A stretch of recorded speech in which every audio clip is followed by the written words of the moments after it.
All right, so as of late, my life has been fairly hectic. Ever since the event, a lot of people want to see me on stage and want me to come and speak and so on and so forth, which I love. That's actually the whole thing that I want to accomplish. I want to be on the stage more often because I want to teach and share my message.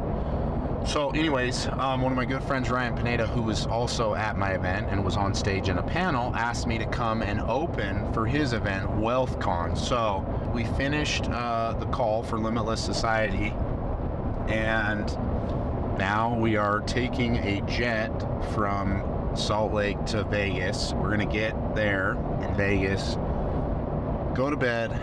I might gamble a little bit. Go to bed, get up, speak at the event. Then I have a podcast with Sean Kelly, who I'm not actually very familiar with, but I hear he's like really big. Got a podcast with him, and then we're flying home, and then I have like 15 meetings when I get home.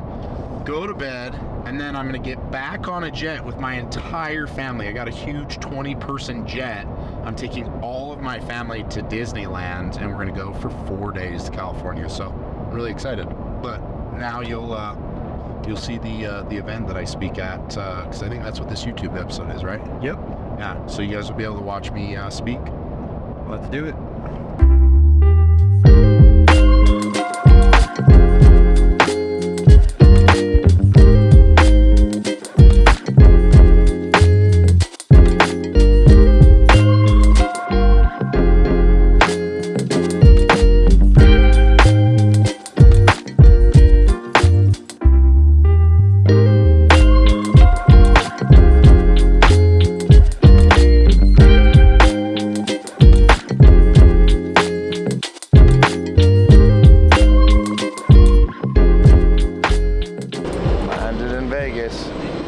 Small plane. Time to give our speech in less than, I think, about 10 hours, so I'm going to bed. Need to get some sleep so I can get rowdy tomorrow on stage.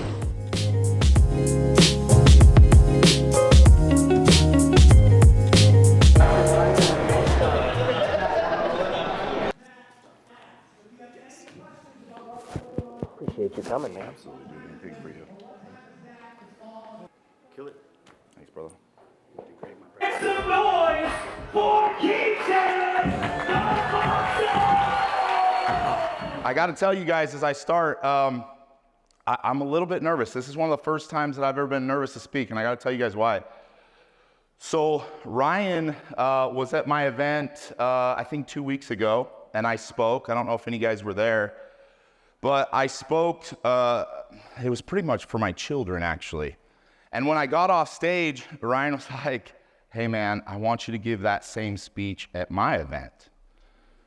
I was like, oh shit. I've given hundreds of speeches, and I have never given the same speech ever in my whole life. So when he said that, I said, dude, you know I don't give the same speeches. He said, I don't care. I want you to give the same speech. And I'm like, okay.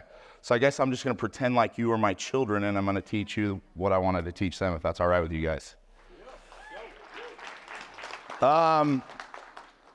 So I'm really hoping that right now that those of you who are here will take one thing. I don't know what it's going to be from the talk, but I'm really hoping you take one thing, and it's a pivoting thing, something that will help you change. You guys aren't here because it's cool. You're not here because it's fun to spend money. You're not here for any other reason than to grab something and make it a pivoting change, a pivoting moment in your life. That's why you're here, at least I think. And if it's not why you're here, it's why you should be here. What you get from today, tomorrow, the next day, I think this is a 3-day event, is that you should take at least one thing and integrate it into your lives. Now, I do a lot of mentoring, and after my event, the only question that I had for those who I mentor was, I don't give a shit what you learned. I don't care. What did you learn that you have integrated into your life? And I got really good answers. But the reason I share that with you is because the reality is I don't give a shit what you guys learned today. I don't care what you learned from me. I don't care what you learned from anybody else. What you learn and what you integrate into your life is what is most important. And that's kind of what I want to talk on today. Now, again, I am going to give you the speech that I gave last week or 2 weeks ago at my event to my children, but I'm going to put a little bit of a twist on it because you guys aren't 10, 8, 4, 2. The greatest thing you could possibly do in this life is dream. It's the greatest thing. And most of us understand to some point what it means to dream. And most of us at some point in our life decided that we were going to stop dreaming and daydream. In fact, most of us, about 50% of our day is daydreaming. That's a tragedy because daydreaming doesn't do anything except for waste time. We spend the majority of our lives waking up, spending our day on autopilot and daydreaming about shit that's never going to happen and shit that doesn't matter. But I'm here today on this stage to portray one message. It's time for every single one of you to begin to dream again. Now, I understand this is called WealthCon, and for most of you, when you signed up to come here, what you heard was money. And I'm here to tell you that wealth is not money. In fact, those who are truly wealthy are those who are living their dreams. I'm going to stand on this stage, and you're going to have a ton of other people speak on this stage, and I'm not going to be the richest person on this stage. I won't. But what I will be is one of the only people you're going to meet probably this weekend who is living the exact life that I dreamed so many years ago. Every single aspect of my life I created in a dream, and I'm living it. True wealth is living what you dream. So when you leave today, when you go home and you sit in bed and you think about all the things that you learned, I want you to take this one thing. I want you to ask yourself the question, am I daydreaming throughout my day or am I dreaming? And if you're not dreaming, it's time. I want to tell you, every single one of you, and those lights are bright, so I can't see all the way to the back. Every single one of you were born to dream. That's why you were given this life. It wasn't to clock in and clock out. It wasn't to accomplish mediocre shit, and it wasn't to have the 9-to-5 life. You were given this life so you could dream. Here's the coolest part. Every single thing that you see, love, and adore, it started with a dream. If any of you follow me, you know that I fly helicopters. It's my favorite thing in the whole world. You know what I'm grateful for? I'm grateful for some crazy bastard in the 1900s that looked in the sky and looked at birds and said, I want to fly with those. And everybody around him, you know what they said? There's no way, you can't do that. And that's the one caveat you should hear, is no one's going to get behind your dreams. Nobody's going to do it. But he continued down the path, and then today, guess what I get to do? I fly with birds every day. I land my helicopter in my front yard, and then I fly around. This weekend, I took my mother, my children, and my wife up in the mountains to a place very few people have ever set foot, and we had a picnic. I enjoyed that day because at some point down the road, somebody had a dream that they chased that became a reality. And because of that, I now get to enjoy what I get to enjoy. And the point being is that every single one of you, you were born and you were given a dream. And most of you will die, and that dream will never come to fruition. And that dream will be plucked from your soul and given to somebody else. And you get the choice in this life to chase it and have it. Now, here's the story I want to tell you, how I learned all of this. Growing up, I remember only a few things. My father was always sick, and I was the oldest. I remember one of my first days that I can really think of. I was 8 years old. I was sitting cross-legged on the floor, and my father sat me down, 8 years old. He said, "Son, I have cancer in my eye, and I don't think I'm going to make it." "Okay, Dad."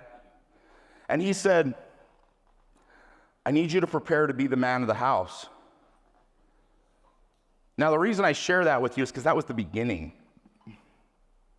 All of my teenage years, I remember health concern after health concern after health concern. I specifically remember hundreds of times my mother would come get me between the ages of 12 and 18 and say, hey, I need you to come upstairs. It's 3 a.m. Your dad's unconscious. I need you to hold him while we shoot him with a needle. He was a diabetic. My entire life growing up was a sick father. And my father, he never was a dreamer. And I make this very important for each one of you to understand. He never dreamed until I turned 19. When I was 19, I decided I was a Mormon, and Mormons do missions. For those of you who don't know, Mormon missionaries, they leave their house at 19 years old and they go out to serve God, or what they believe is serving God, for 2 years. The craziest part about being a missionary is that they choose to go do this, and then they say, I'm going to disconnect from my family completely, which means I'm not going to talk to them very much. Now, when I was a missionary, you didn't have phone calls and FaceTimes, you had letters.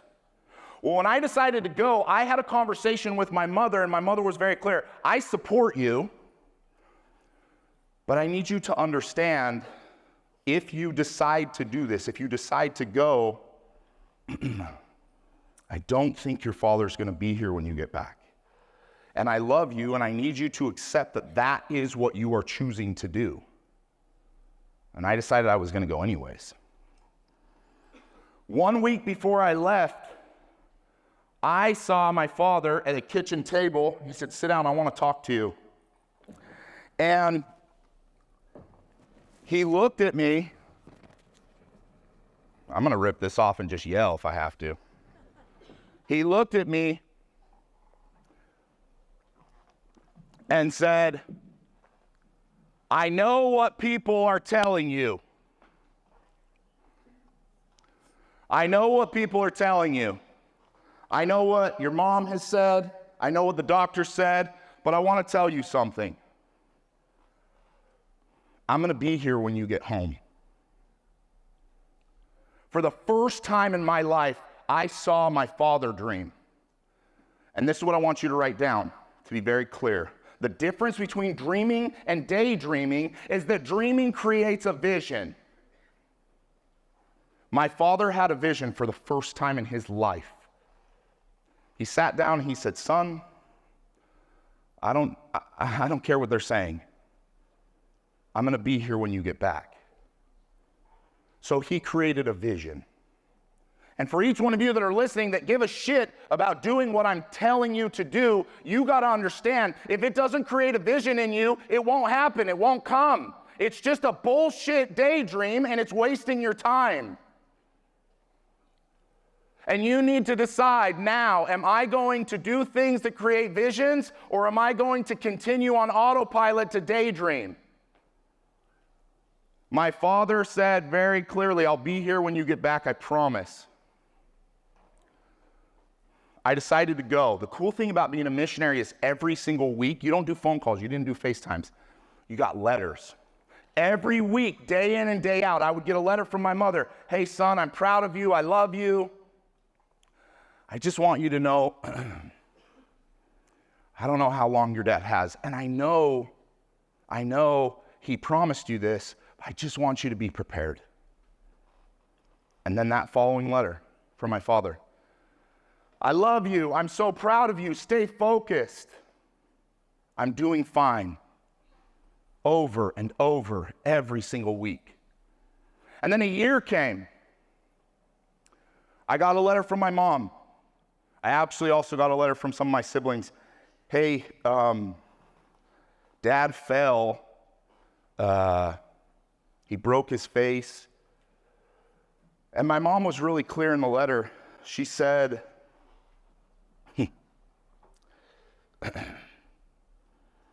son, his body is giving up.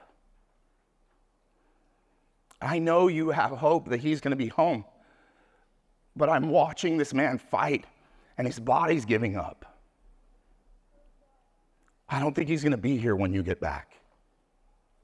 And you know, there's something to note from that. I love my mom, But when you chase your dreams, you need to understand that people are not going to support you. They're not. Stop looking for people to support you. It's not going to happen. Even those who love you, because they cannot see the vision. That's why it's so important to understand the vision.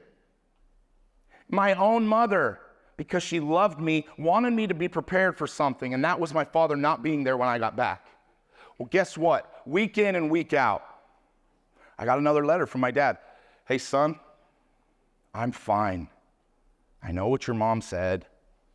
I know what your siblings said. I'm fine.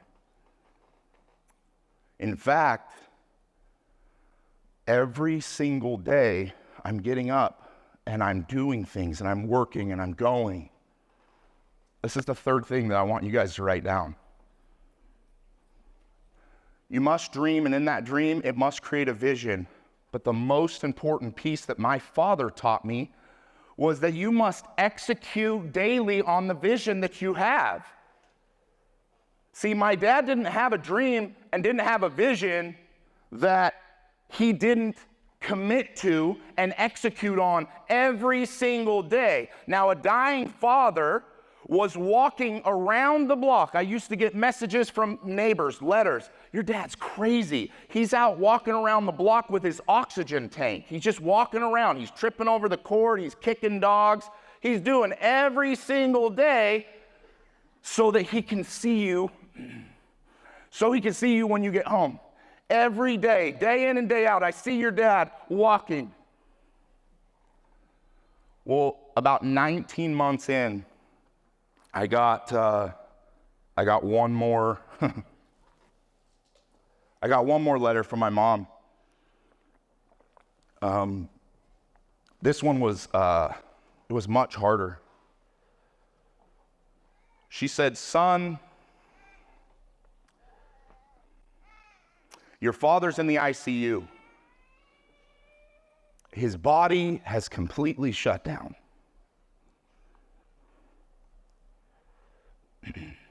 I need you to call. I need you to call home. He's not going to make it. I know what you think. I know what you've been promised. He's not going to make it. The doctors have told me that his liver, his kidney, his lungs, almost everything in his body is done. It quit. It's given up. I need you to call." Now, again, I told you as missionaries, you don't call home.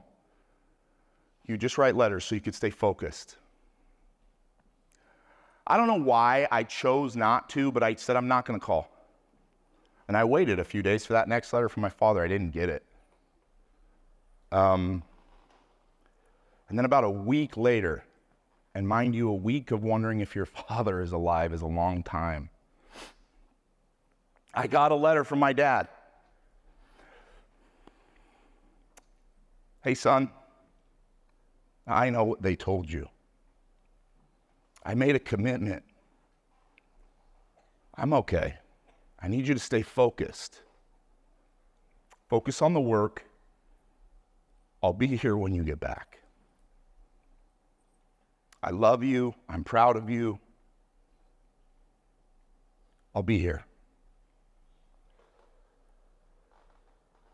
3-4 months later, it was time for me to come home. I specifically remember as vividly as possible getting off of the airplane, walking through the doors as I got off the airplane. Now, most of you who've flown before know that when people wait for you, they don't wait for you at the door. They're at the entrance. Not my dad. He had broken through security. This is a true story. My uncle, his brother, was head of security in Salt Lake City. He broke through security.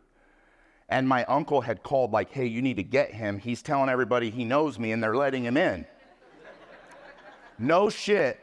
He's broken through security and all I see is this, my dad was pretty heavy, this heavy set man running with an oxygen tank behind him, cord all over the place. It's ripped out of his nose. And he embraced me. And it was a really, really simple conversation. He said, "I told you I would be here.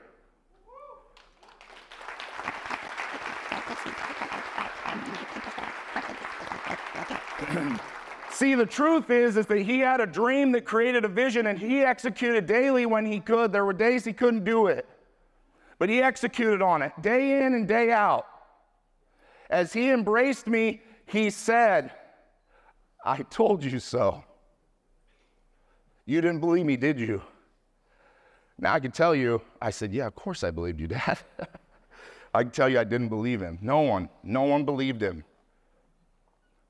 What is it I can share with you? It's that when you dream, no one's gonna believe you. The vision has to be so clear that it's unwavering. See, most of us spend our entire day daydreaming, and it's bullshit, it's garbage.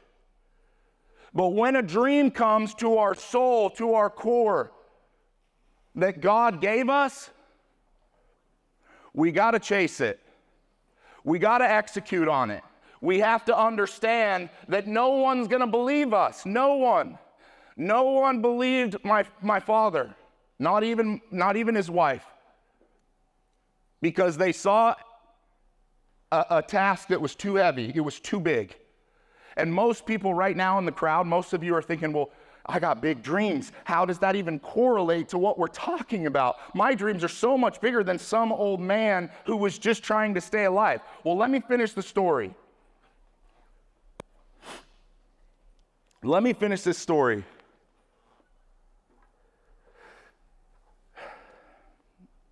Less than 90 days of being home, I got a call from my mother. It was 3 a.m. She said, son, I need you to come home. I need you to tell your father he's done. I need you to tell his mind that the dream and the vision that was so clear in his mind, it's done, it's accomplished. She said, everything has given up except for his mind. So I walked in to the living room. My father was unconscious, and I placed my hands on him, and in my faith, we believe in praying and giving blessings to those. And I put my hands on him and I prayed, and I just said to his unconscious mind, it's time to let go. You have accomplished what you set out for. The dream that you had to be home when your son got home, it's done, it's accomplished. I need you to let go. I walked around in front of him, and I knelt down right in front of him. I took him by his hand and I whispered, Dad, you accomplished everything. I need you to let go. Everything in your body is done, and your mind won't let go of this dream that you hold in your heart, and I just need you to let go. My father stopped breathing within about 45 minutes of that conversation. I had the honor, because it was in my mother's home and my father's home, I had the honor of carrying my father's body out. And for those of you who don't know what that is, as the oldest son, it's an honor to be able to do that. As I carried his lifeless body and I put him into the ambulance, the nurses and the paramedics, they all said the same thing, and they didn't know I was within earshot. They said, I don't know how this guy's still alive. His body literally quit working months ago. They didn't know I could hear. And I remember walking back into my home, and I remember saying, I know. He had a dream that was so clear and a vision that was so powerful that he executed on every single day. And it was so strong and powerful that even after his body, every piece of it shut down, that his mind wouldn't let go of the dream.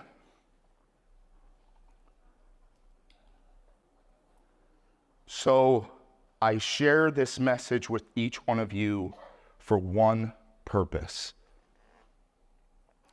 I don't care how big and how crazy and how hard and how impossible you think your dreams are, and most of you have probably either given up or put aside those things. I only have one message for the entire world from here on out, for the rest of my life. I wish and I seek for every person that I come in contact with to chase their dreams. Do not give up. Do understand. No one will support you. Get the vision. Get clear in the vision. And then execute like a savage. Execute like a dying father who had nothing left to give. You have no excuse as for why you cannot accomplish your dreams. Zero. I watched a human body give up. And because the dream and the vision was so clear and the execution was so perfect, it still accomplished the goal and the dream. So chase it. Chase it until you die. And I will leave you with this last piece. I believe that all you need to do is surround yourself with people who chase their dreams, and you will be encouraged, inspired. It's why you come to stuff like this. It's why you follow people like Ryan Pineda, because they teach you to chase your dreams, and then they give you time and energy to show you how. If you don't have a mentor, get one. If you don't have a group, find one.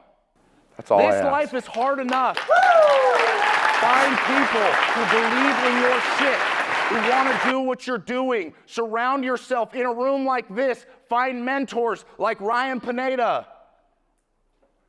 And then chase your dreams until you die. That's all I ask.